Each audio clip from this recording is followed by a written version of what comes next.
నమస్కారం. ఇవాళ నా పుట్టినరోజు. కానీ నా గురువుగారు, అదిగో అక్కడ ఎనకాల కనిపిస్తున్నారు గదా! సద్గురు. ఆయన నా గురువుగారు. ఆయన దాదాపు నాకు రోజు గుర్తు చేసినట్టు గుర్తు చేస్తారు. "నువ్వు శాశ్వతం కాదు.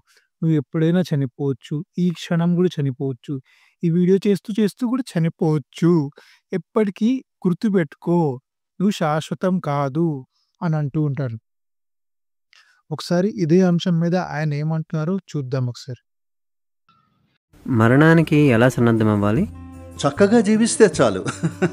సంతోషంగా మరణించడం సాధ్యమా? మీరు చక్కగా జీవిస్తే మరణం ఎలాగూ జరుగుతుంది. మీరు ఘోరంగా జీవించినా కూడా దురదృష్టవశాత్తు జరుగుతుంది.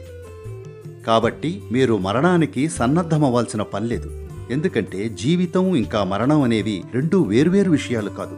దేన్నైతే మీరు జీవితం అంటున్నారో, అలాగే దేన్నైతే మరణం అంటున్నారో అదంతా ఒకే ప్రక్రియ. ప్రస్తుతం దీని లోపల ఒక జీవ ప్రక్రియ జరుగుతోంది. కానీ జీవ ప్రక్రియతో పాటు మరణ ప్రక్రియ కూడా జరుగుతోంది. ఆ రెండూ కలిసి జరుగుతున్నాయి. Both are moving well.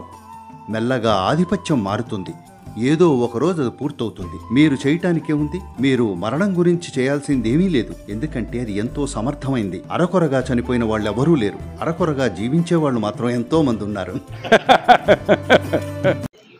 మనం ఫుల్‌గా జీవిద్దాం. ఫుల్ ఫ్లెడ్జ్‌గా జీవిద్దాం. అరకొరగా జీవించొద్దు. సంతోషంగా జీవిద్దాం. ఓం శ్రీ గురుభ్యో నమః.